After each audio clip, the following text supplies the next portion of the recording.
दोस्तों, आज हम आपके लिए लेकर आ चुके हैं मुंबई में दिल दहला देने वाला हत्याकांड। इस हत्याकांड में एक लाश के 300 टुकड़े कर दिए गए थे। 7 मई 2008 को मुंबई में हुए नीरज ग्रोवर हत्याकांड से मुंबई में ही नहीं बल्कि पूरे भारत में सनसनी फैल गई थी।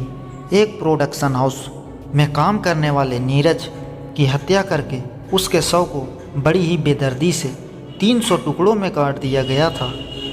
नीरज मर्डर केस के बारे में यह कहा जाता है कि यह मर्डर केस लव ट्रायंगल की वजह से हुआ था और यह लव ट्रायंगल नीरज ग्रोवर, कन्नड़ अभिनेत्री मारिया सुसरा और उसके boyfriend navy officer lieutenant Jerome Matthew के बीच में था।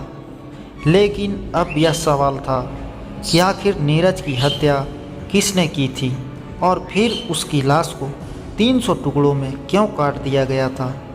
इस पूरी घटना की सच्चाई को जानने के लिए हमारे साथ आखिर तक बने रहिए। वीडियो में आगे बढ़ने से पहले हमारे चैनल को सब्सक्राइब और वीडियो को लाइक करना बिल्कुल भी ना भूलें और समाज में हो रही ऐसी दिल दहला देने वाली घटनाओं से हम आपको रूबरू कराते रहेंगे ताकि आप भी सावधान रह सकें। आइए अब हम आपको बताते हैं इस घटना के बारे में।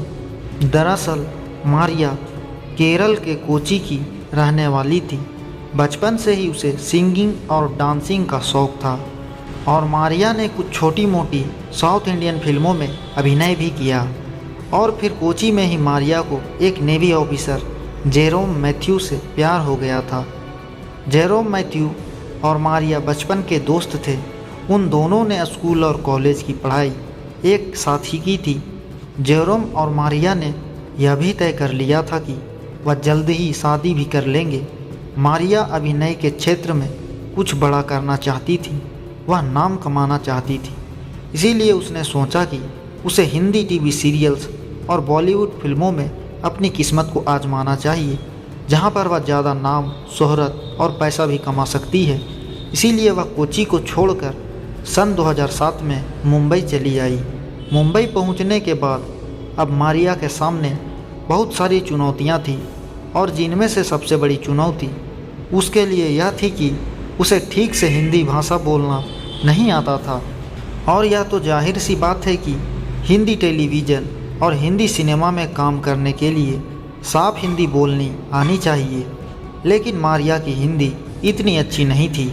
इसीलिए मारिया जब टीवी और फिल्मों में काम करने के लिए मुंबई के कई प्रोडक्शन हाउस के चक्कर लगा रही थी, यानी वह स्ट्रगल कर रही थी, तभी ऑडिशन के समय उसकी मुलाकात नीरज ग्रोवर से हुई।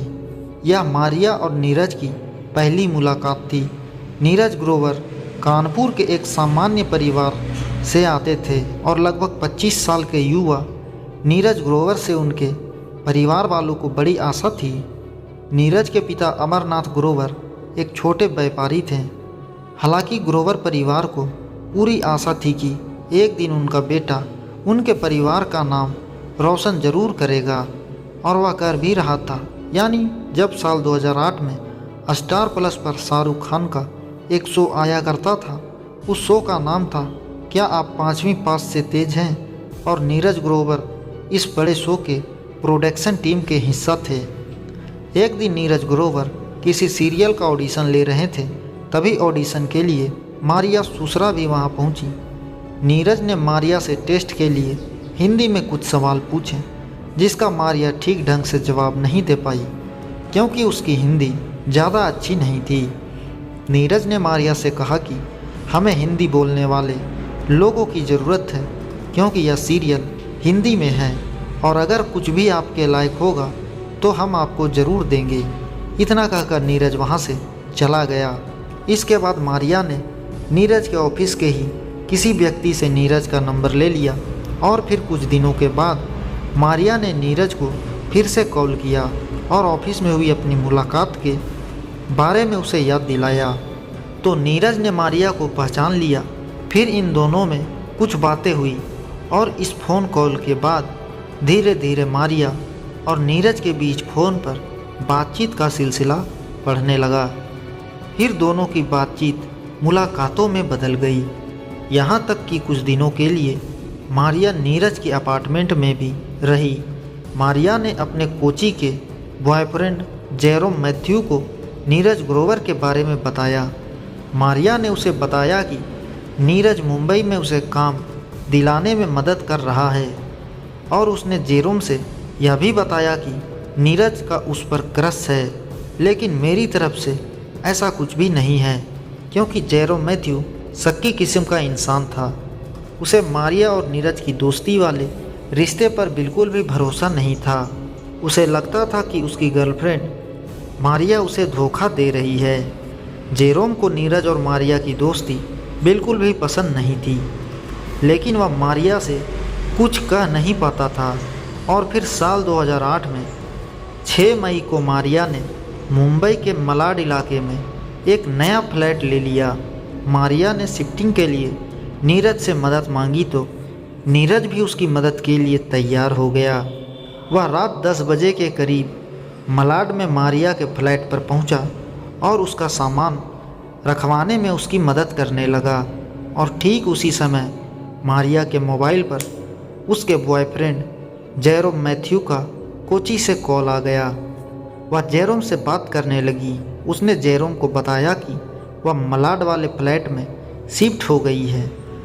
तभी जेरोम को मारिया की तरफ से किसी मर्द की आवाज़ सुनाई दी। उसने मारिया से पूछा, क्या तुम्हारे साथ तुम्हारे फ्लैट में कोई और भी है? मारिया ने कहा कि हाँ, नीरज है। फिर जेरोम ने पूछा कि वह इतनी रात को वह तुम्हारे फ्लैट पर क्या कर रहा है? तो मारिया ने जवाब दिया कि वह सामान रखवाने में मेरी मदद करने आया है।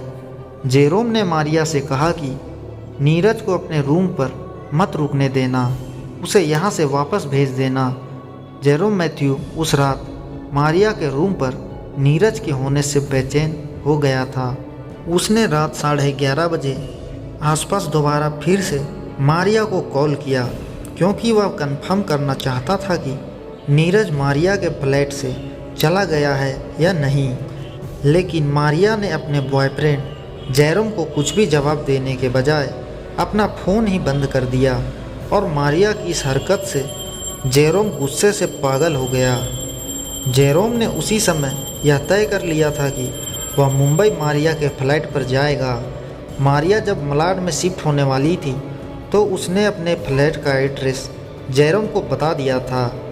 जेरोम ने सोचा कि वह मारिया को बिना बताए ही उसके फ्लैट पर पहुंचेगा और यह देखेगा कि मारिया उससे झूठ बोल रही है या सच बोल रही है। फिर उसने कोची से मुंबई जाने वाली फ़्लाइट के बारे में पता किया तो उसे पता चला कि 7 मई की सुबह 3 बजे मुंबई के लिए एक फ़्लाइट है। जेरोम वही फ़्लाइट पकड़ा और सुबह 7:30 बजे मुंबई पहुंच गया। फिर वहां से वह सीधे मारिया के फ्लैट पर पहुंचा और उसने दरवाजे की बेल बजाई, लेकिन दरवाज़ा खोलने कोई भी नहीं आया। उसने दोबारा बेल बजाई और इस बार मारिया उठी। फिर उसने दरवाज़ा खोला। दरवाज़ा खोलते ही उसने सामने जो देखा उसे देखकर उसका दिल धड़कना भूल गया, क्योंकि दरवाजे पर उसका बॉयफ्रेंड जेरोम मैथ्यू खड़ा था। जेरोम बिना कुछ बोले सीधे मारिया के बेडरूम में घुस गया। बेडरूम में वह जो देखना चाहता था उसे वही दिखाई दिया, यानी नीरज ग्रोवर मारिया के बेडरूम में ही था। अपनी गर्लफ्रेंड के बेडरूम में नीरज को देखकर उसका खून खौल उठा। इसके बाद जेरोम और नीरज में बहस शुरू हो गई। फिर बात हाथापाई और मारपीट तक पहुंच गई। जेरोम गुस्से में मारिया के किचन से एक चाकू उठा लाया और उस चाकू से नीरज ग्रोवर के ऊपर ताबड़तोड़ हमला शुरू कर दिया। और जब मारिया उसे रोकने लगी तो जेरोम ने उसे ऐसा करने से मना कर दिया। उसने धमकी देते हुए मारिया से कहा कि अगर वह उसे रोकने की कोशिश करेगी तो वह उसे भी जान से मार देगा। चाकू के ताबड़तोड़ वार से नीरज की मौके पर ही मौत हो गई। नीरज की हत्या करने के बाद मारिया और जेरोम ने उसी फ्लैट में शारीरिक संबंध भी बनाए और अब कत्ल तो हो चुका था, लेकिन अब इन दोनों के सामने प्रॉब्लम यह थी कि लाश को ठिकाने कैसे लगाया जाए। और फिर उन्होंने सोचा कि अगर लाश को फ्लाइट से बाहर ठिकाने लगाने के लिए कहीं ले जाएंगे तो वह तुरंत पकड़े जाएंगे। इसीलिए उन दोनों ने सोचा कि क्यों ना कुछ ऐसा किया जाए कि अगर हम लाश को बाहर भी ले जाएं तो कोई यह न जान पाए कि वह किसी की लाश ले जा रहे हैं। इसके बाद मारिया ने अपने एक दोस्त को कॉल किया और झूठ बोलकर उसकी कार ले ली। फिर करीब 11 बजे के आसपास जेरोम और मारिया उस कार से मलाड के एक मॉल में गए और वहां से उन दोनों ने 3 बड़े बैग, चाकू, एयर फ्रेशनर, पर्दे और चादर खरीदे और बाहर ही एक रेस्टोरेंट में उन्होंने खाना भी खा लिया। फिर दोपहर के 3 बजे वो दोनों फ्लैट पर पहुँचे और नीरज की लाश को रसोई में ले जाकर उसे छोटे छोटे टुकड़ों में काटने लगे और फिर दोनों ने नीरज की लाश के करीब 100 से भी ज़्यादा टुकड़े कर दिए हैं। फिर लाश के टुकड़ों को बैग में भर दिया। इसके बाद इन बैग्स को अपने दोस्त की कार में डालकर ले जाने लगे, लेकिन मारिया की बिल्डिंग के सिक्योरिटी गार्ड ने देख लिया था कि मारिया जेरोम के साथ कार में बैग रख रही है। उसके बाद उसने दोनों को बिल्डिंग से बाहर जाते हुए भी देख लिया था।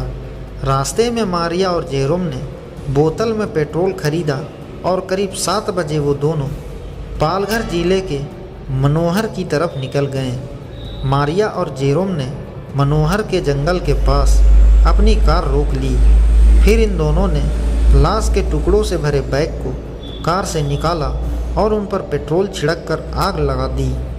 और जब उन्होंने देखा कि नीरज की लाश पूरी तरह जल चुकी है तो वह दोनों वहां से वापस मुंबई आ गए और वह रात के करीब 10:30 बजे के आसपास मलाड वाले फ्लैट पर पहुंच गए। इसके बाद फ्लैट पर जितने भी सबूत थे जो उन्हें सलाखों के पीछे ले जा सकते थे, उन्होंने उनमें से अधिकतर सबूत मिटा दिए। यानी दीवार, फर्नीचर और खिड़कियों के पर्दे भी नीरज के खून से सने हुए थे। उन्होंने दीवार से भी खून के छींटे को मिटाने के लिए उस पर पेंट कर दिया था। फर्नीचर और पर्दे भी बदल दिए गए थे। जेरोम उस रात मारिया के फ्लैट पर ही रहा और अगले दिन यानी 8 मई 12:30 बजे उसने मुंबई से कोची के लिए फ्लाइट पकड़ी और वापस कोची पहुंच गया। इधर नीरज ग्रोवर 7, 8 और 9 मई को जब अपने ऑफिस नहीं पहुंचा तो उसके ऑफिस के दोस्तों ने उसकी खैर खबर लेने के लिए उसे फ़ोन किया, लेकिन उसका फ़ोन स्विच ऑफ था। दोस्तों ने फिर मारिया को फ़ोन किया तो मारिया ने फ़ोन उठाया और नीरज के दोस्तों को बताया कि नीरज तो रूम शिफ्ट कराने के बाद वापस अपने फ्लैट पर चला गया था। उसने बताया कि उस दिन के बाद से नीरज से उसकी कोई बात नहीं हुई है। नीरज के दोस्तों ने नीरज को हर जगह ढूंढा, लेकिन उन्हें नीरज का कहीं कुछ भी पता नहीं चल सका। इसके बाद नीरज के लापता होने की बात नीरज के माता पिता को भी बता दी गई। नीरज के पिता अमरनाथ ग्रोवर ने मुंबई के पुलिस थाने में बेटे के लापता होने की रिपोर्ट दर्ज कराई। इसके बाद पुलिस नीरज ग्रोवर का पता लगाने में जुट गई। पुलिस सबसे पहले पूछताछ के लिए मारिया के फ्लैट पर पहुंची, क्योंकि लापता होने से पहले नीरज मारिया के फ्लैट पर ही था। मारिया ने पुलिस को बताया कि नीरज तो 6 मई की रात को उसका रूम शिफ्ट कराकर अपने फ्लैट पर चला गया था। पुलिस उस दिन तो मारिया से थोड़ी पूछताछ करके वापस लौट गई, लेकिन कहीं ना कहीं पुलिस को यह शक था कि मारिया उनसे कहीं कुछ छुपा रही है। इसके बाद पुलिस ने मारिया और नीरज के मोबाइल फ़ोन की कॉल डिटेल्स निकलवाई तो कॉल डिटेल्स से पता चला कि मारिया झूठ बोल रही है। पुलिस को नीरज की कॉल डिटेल्स से यह भी पता चला कि नीरज देर रात यानी 1 से 2 बजे अपने मोबाइल फ़ोन से किसी से बात की थी और उस समय नीरज के फ़ोन की लोकेशन मारिया के फ्लैट पर ही थी। इसके बाद पुलिस एक बार फिर से मारिया के फ्लैट पर पहुंचती है और इस बार वहां के सिक्योरिटी गार्ड से भी पूछताछ करती है। सिक्योरिटी गार्ड ने पुलिस को बताया कि उसने 7 मई की सुबह मारिया और उसके एक दोस्त को कार में बैग रखते हुए देखा था। इसके बाद पुलिस मारिया के पास पहुंचती है और इस बार पुलिस ने मारिया से नीरज के बारे में कड़ाई से पूछताछ की और मारिया अब यह जान चुकी थी कि अब उसका खेल खत्म हो चुका है, तो उसने पुलिस के सामने अपना जुर्म स्वीकार कर लिया। लेकिन उसने बताया कि नीरज की हत्या उसने नहीं, बल्कि हत्या तो उसके बॉयफ्रेंड जेरोम मैथ्यू ने की है। इसके बाद कोची से नेवी ऑफिसर जेरोम मैथ्यू को भी अरेस्ट कर लिया गया और इस तरह से नीरज ग्रोवर हत्याकांड की गुत्थी सुलझनी शुरू हो गई। नीरज का फ़ोन भी मारिया के पास से ही बरामद कर लिया गया। उस कार को भी पुलिस ने अपने कब्जे में ले लिया जिससे लाश को ठिकाने लगाया गया था, और उस कार में भी कई जगह से खून के धब्बे मिले थे। इसके बाद फॉरेंसिक टीम मनोहर के उस जंगल में भी गई जहां उन दोनों ने नीरज की लाश को जलाया था। फॉरेंसिक टीम को वहां से कुछ इंसानी दांत और हड्डियां भी मिली। फिर उन हड्डियों का और कार में मिले खून के धब्बों का नीरज के परिवार से डीएनए मैच कराया गया और डीएनए से यह सुनिश्चित हो गया कि यह अवशेष नीरज के ही थे। इसके बाद इन सारे सबूतों को कोर्ट में पेश किया गया और फिर इस घटना के 3 साल बाद 11 जुलाई साल 2011 को मुंबई सेशन कोर्ट ने दोनों पक्षों की दलील सुनकर और सभी गवाहों और सबूतों के आधार पर अपना फैसला सुनाया। कोर्ट ने कहा कि यह हत्या पहले से सुनियोजित नहीं थी, यानी जेरोम ने गुस्से में आकर नीरज का कत्ल किया है, क्योंकि वह अपने साथ किसी भी तरह का कोई भी हथियार नहीं लेकर आया था। इसके बाद कोर्ट ने जेरोम मैथ्यू को सबूत मिटाने और गैर इरादतन हत्या का दोषी मानते हुए उसे 10,000 जुर्माना और मात्र 10 साल कारावास की सज़ा सुनाई, और साथ ही मारिया भी कठोर सज़ा पाने से बच गई। उसने कोर्ट में कहा कि वह बेकसूर है। मारिया ने कहा कि उसने जब जेरोम को नीरज का कत्ल करने से रोकना चाहा तो जेरोम ने उसे भी जान से मारने की धमकी दे दी थी, जिससे वह डर गई और कुछ भी नहीं कर पाई। इसके बाद कोर्ट ने मारिया को केवल सबूतों को मिटाने का दोषी मानते हुए मात्र 1 साल की सज़ा सुनाई, और जिस दिन मारिया को सज़ा सुनाई गई थी उसी दिन जेल से बाहर भी मारिया आ गई, और उसका कारण यह था कि वह ट्रायल के दौरान 1 साल से ज़्यादा का समय जेल में बिता चुकी थी। वह शुरू में पुलिस की गिरफ्तारी होने के बाद से ही जेल में बंद थी और कोर्ट का फैसला आने में 3 साल से ज़्यादा का समय लग गया था। हालांकि नीरज ग्रोवर के माता पिता कोर्ट के इस फैसले से बहुत दुखी हुए थे। उन्होंने कहा कि जो मुख्य दोषी थी वही जेल से बाहर आ गई है।